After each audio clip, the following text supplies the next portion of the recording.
biggest, like most fundamental mistake that anyone could ever make jumping into YouTube is just going on and making random one-off videos that they're like, you know what, I think this will be a good idea to put out there. And the reason that's a mistake is because it doesn't matter if you think it's a good idea. It matters if the viewers on YouTube think it's a good idea. The entire algorithm over there is built to support the viewer experience.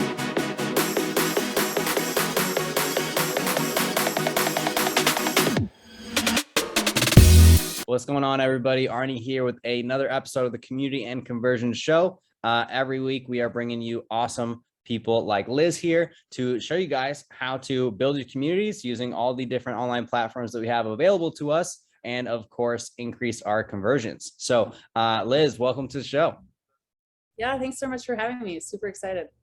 Yeah, it's gonna be a good one, especially because your zone of genius is something that at least in my circles, not enough people are talking about, is YouTube. So I'm really curious to hear some more of, your journey with YouTube, what brought you to the platform, and how you really leaned in and leveraged it. All right. So Cliff Notes version of my story with YouTube is I grew up in Michigan, did not know how to eat well or exercise or any of that. It just was not part of the Midwestern culture that I grew up in to make health and fitness a priority. And so I had a really interesting experience where I had the death of a close friend from depression and suicide, and it completely rattled, like it just literally uplifted my entire life. And life was really never the same after that. And I got to see, he was 19 years old when he died. And I got to see where the path of choosing unhealthy habits would lead.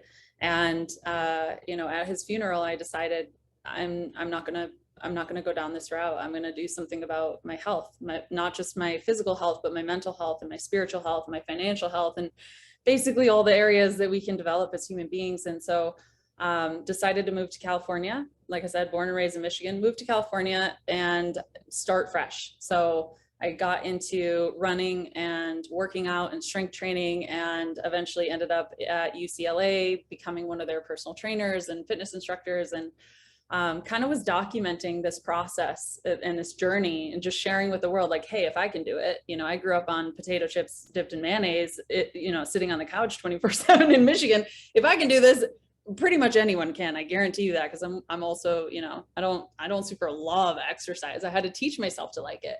So my sister and I, we teamed up together. We started a little blog, and then, at the time, this was like right around the time that Instagram first came out. So we had Instagram, we had Pinterest, we had YouTube, we had Facebook, we had all of it, right? We were doing all the different things that we knew how to do, in addition to the WordPress blog and our email list and yada, yada. And what ended up happening is we launched our first digital program, and we were thinking like, okay, well, if we can get like 10 people in this program, it was a 6-week strength training program for women to teach other people, specifically other women, how to work out in all the ways that we had learned at UCLA. And what ended up happening was we were hoping for 10 people. We got over 350 women enrolled in that very first challenge that we did. And this was way back. This was like 10 years ago. We didn't have any knowledge at the time of running an online business or any of that. I think I was like 23, 24 years old. And it did really well. And it really opened our eyes to the possibility of making money online. Like, wow, okay. And we had seen other people kind of doing that. It's like, okay, yeah, like if they can do it, well, why can't we? That's kind of like the ultimate human question. So, we pretty much never looked back from there. And for the next couple of years, we were mostly focused on what was the easiest, the lowest hanging fruit, which was social media. We have our phones in our hands. It's very easy to just write up a quick post, take a quick picture, take a little selfie or whatever, put your Instagram story on. Stories weren't around back then, but you get the point. And we were putting all of this time and energy into creating content online for mostly Facebook and Instagram. We had dabbled a little bit into the YouTube world, but video was really hard, right? It wasn't as easy as just picking up your phone and being like, hey guys, here's what I have to say to you today. So video has this whole other realm, right? Like you have to learn about, or you get to learn about audio and video setup and production and script writing and all this other stuff. So it had a much higher barrier to entry. And as beginners, we kind of dabbled in it and we had very mediocre results. And then what ended up happening was, over time, my sister, who was my business partner at the time, she ended up getting married and she started going in a different direction. And so I had to start thinking more of like a CEO, like really getting clear on where is my time, money, and energy going into, because I've just lost half of our leadership team. At that point, we had probably like 8 to 10 different contractors, most of them overseas. So our overhead costs were really low. And at the same time, you know, she was helping to produce half of the content in the company. So when she left and decided to start a new business with her husband, I had to get really serious about, okay, well, I can't do the same level of content production that I've been doing, because now, you know, two people has turned into just me. So I did for the last 3-4 years, I looked at a company audit and all of the sales that we had ever generated and compared that to where did those leads come from and what were the highest converting platforms. Now, please don't judge, because I was in my young 20s at the time and this was my very first business. I did not know that we were supposed to be doing that every quarter, right? Or even every month. I've learned a lot since then. But what ended up happening when I did those audits is, even though she and I, and then me solo, had been spending all this time on Facebook, Instagram, doing this kind of like slot machine marketing, right? Because it's all timeline based. Yep.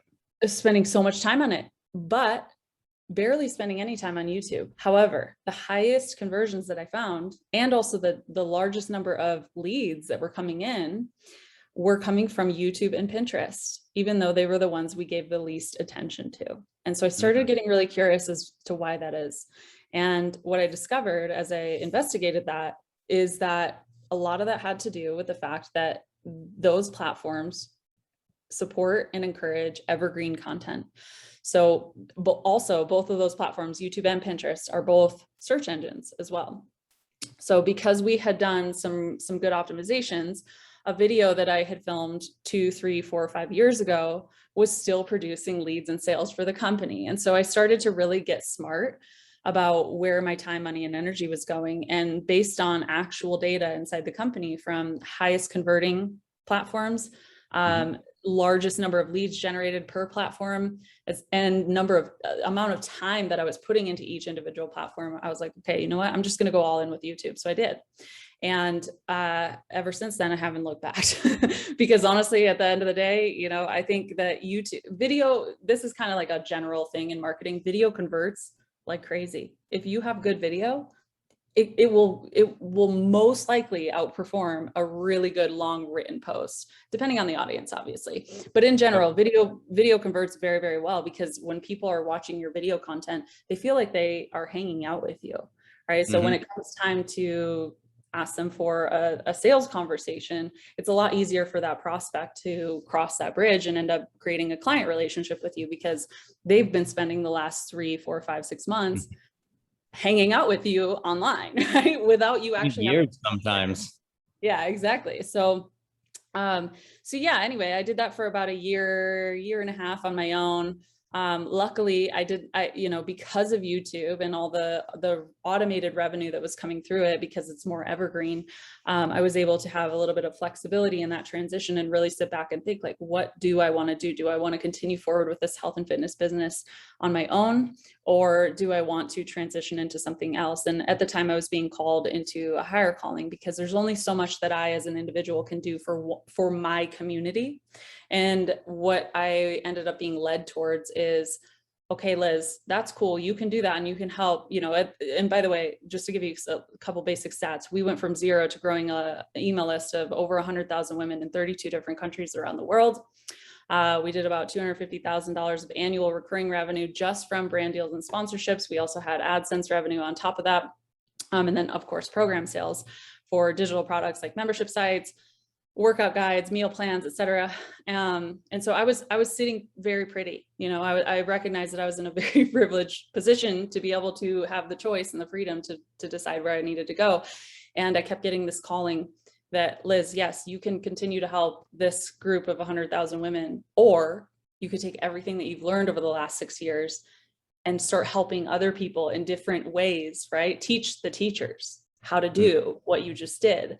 And therefore your impact will not be just 100,000 women that have an interest in health and fitness, but potentially tens of millions, if not billions of people who have all different kind of interests that need to know how to use the skill of YouTube to get seen and to get discovered so that they can start to create those relationships and really contribute to that transformation. And so, you know, I'm a big fan of answering the call when when there's a little knock on your door from God, universe, spirit, whatever you call it. And, you know, the last couple of years, I haven't looked back. So currently I help people through my company now, which is called Vidfluence. And what we really do now is combine the art of video with the science of influence. And the science of influence is really where I could talk about that for hours and hours.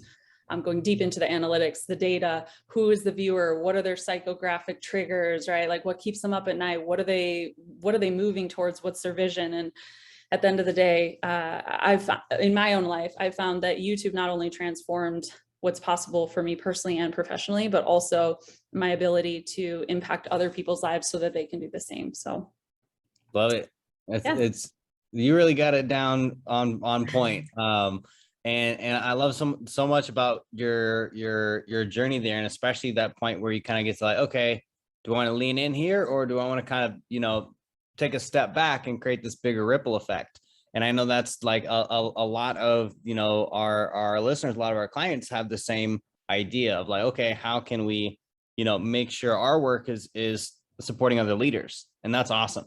So I know one thing that comes up a lot, I'm sure you've seen this too, that came up for you as well. You said like, because it has a kind of higher production value, it's a bigger barrier to entry. So people are kind of scared of YouTube. They're like, well, I could just press a button and go live, or, you know, write up a quick email, whatever it is.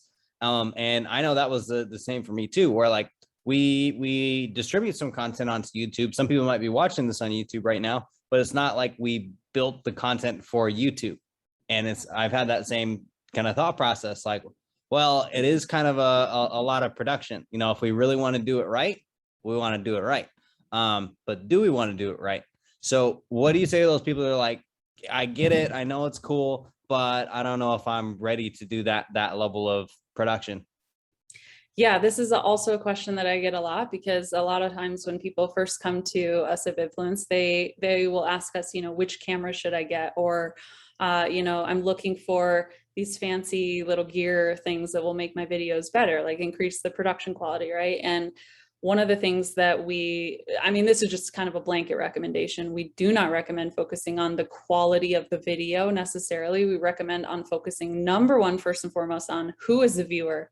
Who are you creating the content for? Because you should not be spending thousands of dollars on fancy gear until you know who the heck you're making videos for. Okay, that's like step number one. So if you're going to invest into anything in the beginning, invest into the research process. Figure out who are you creating this content for. What we do at Vidfluence is we try to identify 4 quadrants of their personality, right? So number one would be the demographics, right? The traditional things: age, gender, location, you know, employment status, marriage status, all those different demographic stats. The second category, which is the most important category, is their psychographics. So what are their triggers? What are their fears? What are their dreams? What's their vision? What are their goals? Why do they do what they do? What is actually important to them? What are their core beliefs? And then the other 2 quadrants that we look at are their online activities and their offline activities. So what we're really trying to do in that, and we will spend 2 full days on this process before we ever even say like, hey, go record a video. Okay, we'll spend 2 full days with clients just looking at those 4 quadrants and really trying to map out exactly who this person is, so that we know exactly how to communicate to them, exactly what topics are going to resonate with them, exactly what types of videos and keywords that they're actually looking for online. Because you know, if you just hit record, or you're spending all this time agonizing over how your video looks, you're missing out on what actually matters on YouTube. And just to give anybody out there who's considering starting a YouTube channel kind of a free permission slip. When my sister and I started, we used our phones at the time, and this was like 10 years ago. Okay, so phones were not the same phones that they are today. And we used a stack of cardboard boxes and personal trainer textbooks as our tripod. Okay, and we sat down and we decided why are we doing this and who are we doing this for? And at the end of the day, the rest of the, like the quality, right? Like the fancy camera and gear and nice editing and all that stuff will come with time. But if you don't have that core answer to why are you doing this and who are you doing this for, when you hit those road bumps or when it takes longer than you anticipated it would take, it's a lot harder because you're disconnected from the real reason why you're stepping onto the YouTube platform. And the other thing that I will say, because this one is really important, we emphasize this a lot, is that there are two types of people that step into the YouTube world, and only one of them is ever successful. Okay. The first type is the person that goes into it and is asking themselves, how can I grow my channel faster? How can I get more views? How can I get more subscribers? How can I get more visibility? Right. And all of that is taker energy.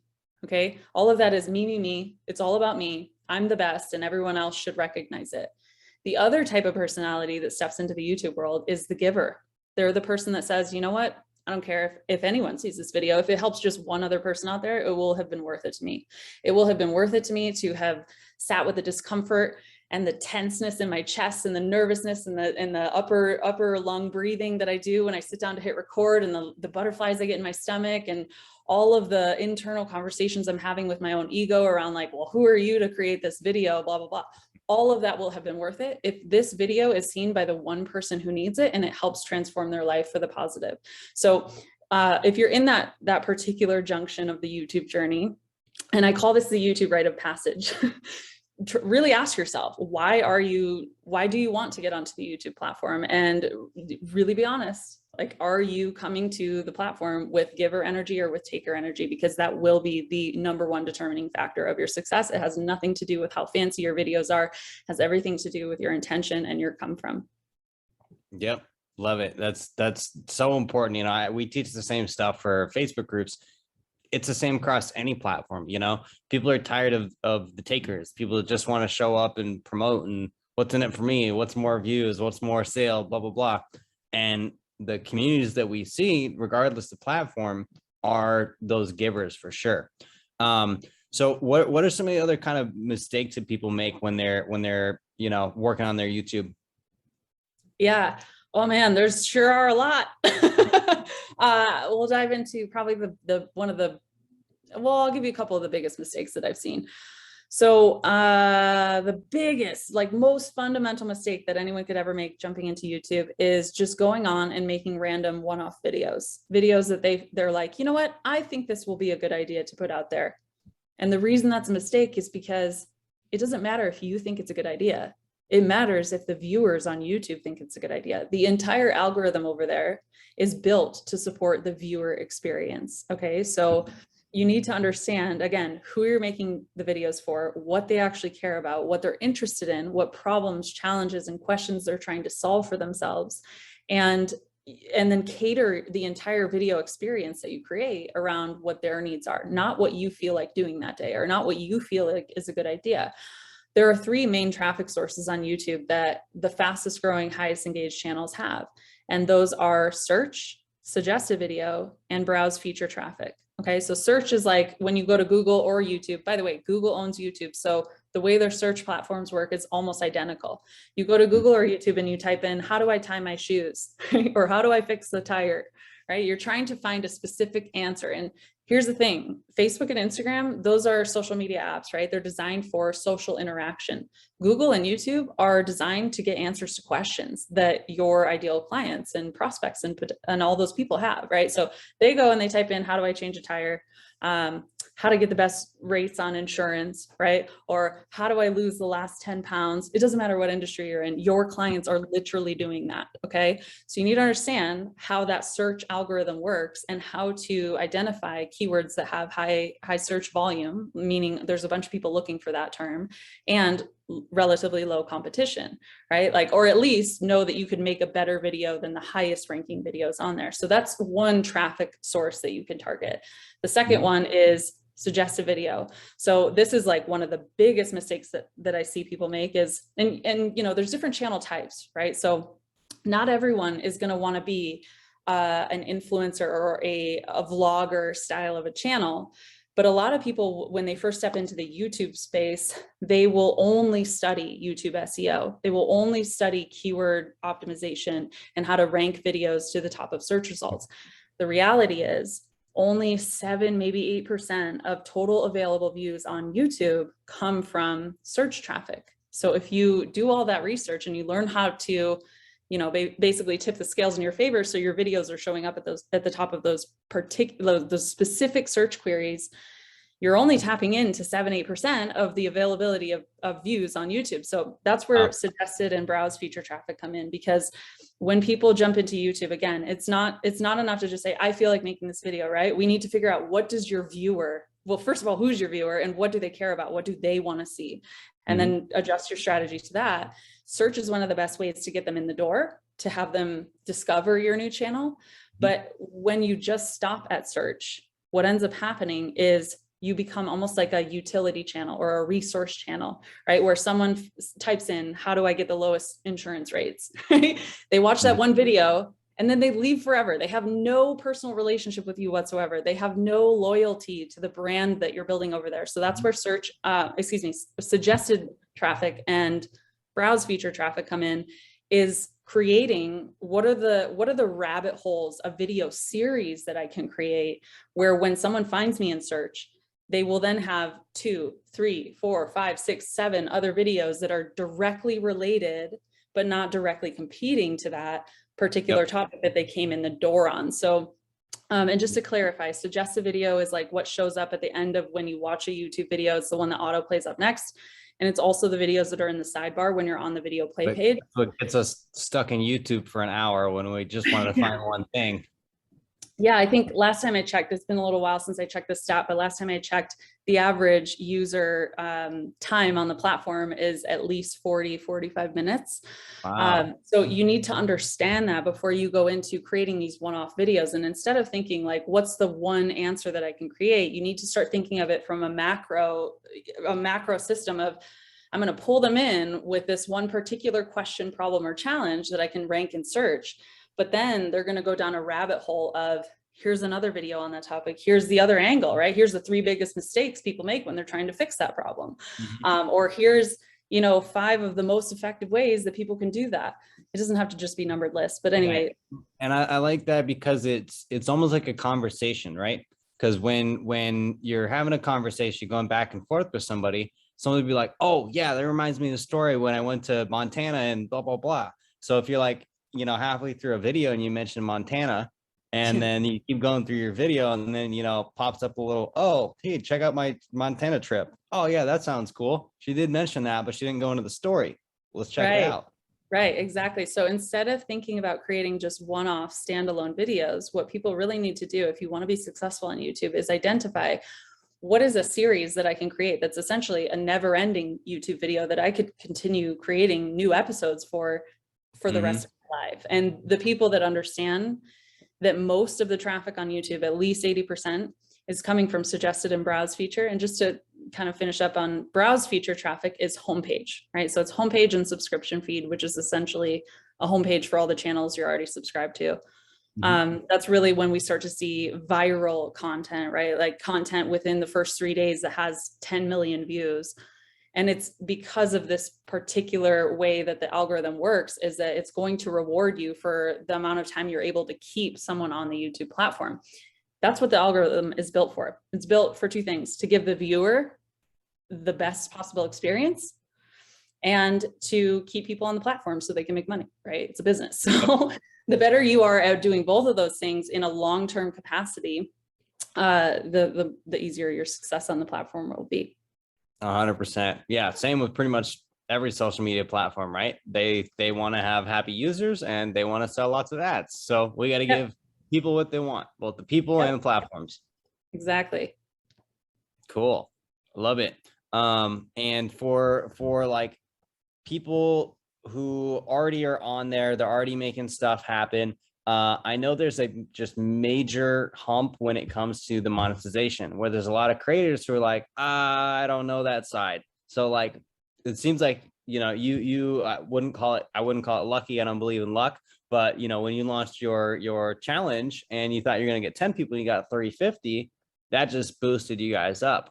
I'm sure you've, gone leaps and bounds to work on your monetization systems, but for people who want to start monetizing or monetize at a higher level, what would you say to those people?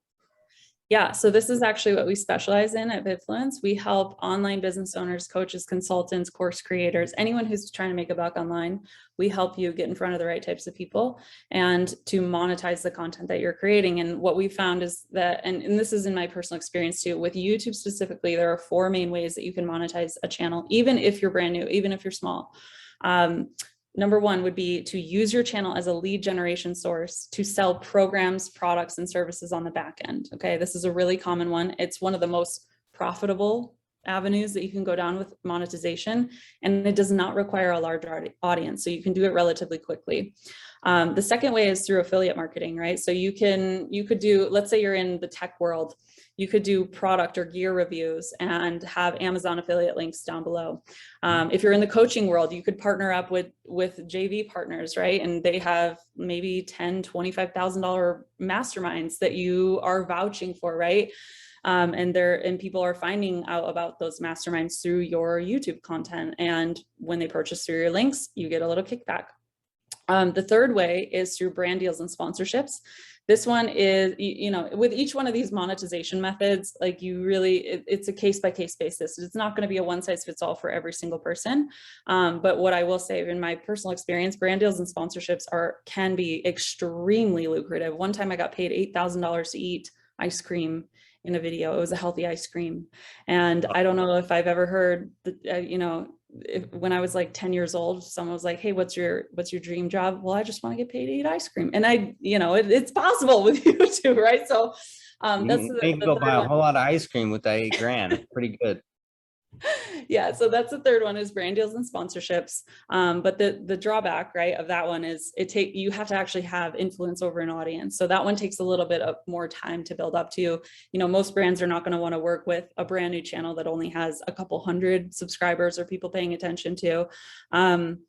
However, that is shifting as well, because now there's something called a micro influencer, right? Where you only have to have maybe 1,000 to 5,000 followers or subscribers. And there are actually brands out there that will work with you. So, you really got to figure out, like, is that something I want to do? But brand deals and sponsorships can be very lucrative. I've seen a lot of that micro stuff coming up. I think it's really cool because it also fits for micro businesses that might only have $500, $200 to pay somebody. But they're like, oh, cool. Yeah, this is the perfect channel. Let me go tap into it. Hey, here's $250 and reaching that audience, they're good to go. Yeah, exactly. I mean, I think brand deals and sponsorships for the right fit can be not only lucrative for your business, but also can help impact even more people, because a lot of times, there's the option too, where the brand can actually put money behind the content that you created for that brand, right? So like, it's a win-win-win in my perspective. Like, the brand wins, you win, and your audience wins overall. Totally. Only if, you're actually in integrity with the product, right? Like, one of our rules was never sell out. So we would never do a brand deal or sponsorship deal with anyone that we would never actually use their product in our own real lives. So, take it with a grain of salt. But that's the third one, is brand deals and sponsorships. And then the fourth way to monetize is through AdSense revenue. Now, everybody that jumps into YouTube for the first time, they're only thinking about AdSense revenue. And there's a reason that I put it at the very last, the very fourth one, right? Is because it's up and down, right? It's not predictable. It's not predictable in the same way that getting, 5 new clients a month from your YouTube channel is going to be.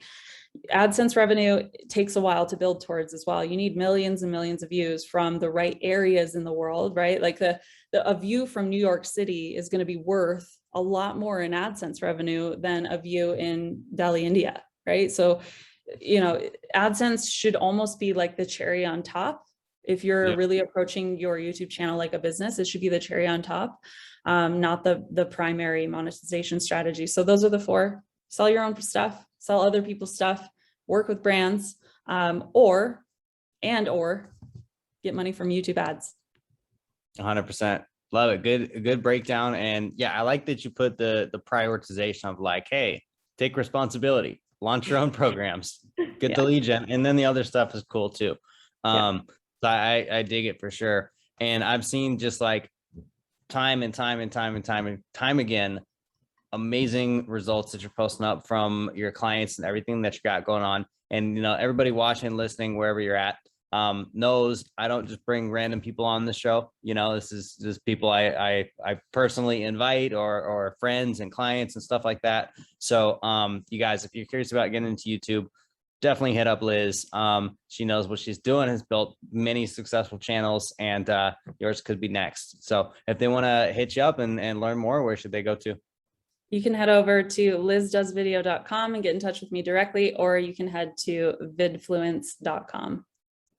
Cool. All right, guys. Well, go get them. Make sure to say thanks to Liz, and guys, go start shooting some videos. You'll never know what will happen. It could be just to put this out there. Today is August 26th at the time of recording, 2021. If you are watching this on YouTube, comment below the date you're watching it. I'm really curious to see, like, 2 years from now, some more stuff popping up. So let's see how the search feature really works. All right, Liz. Well, thanks for coming on, and catch you guys next time. Thank you.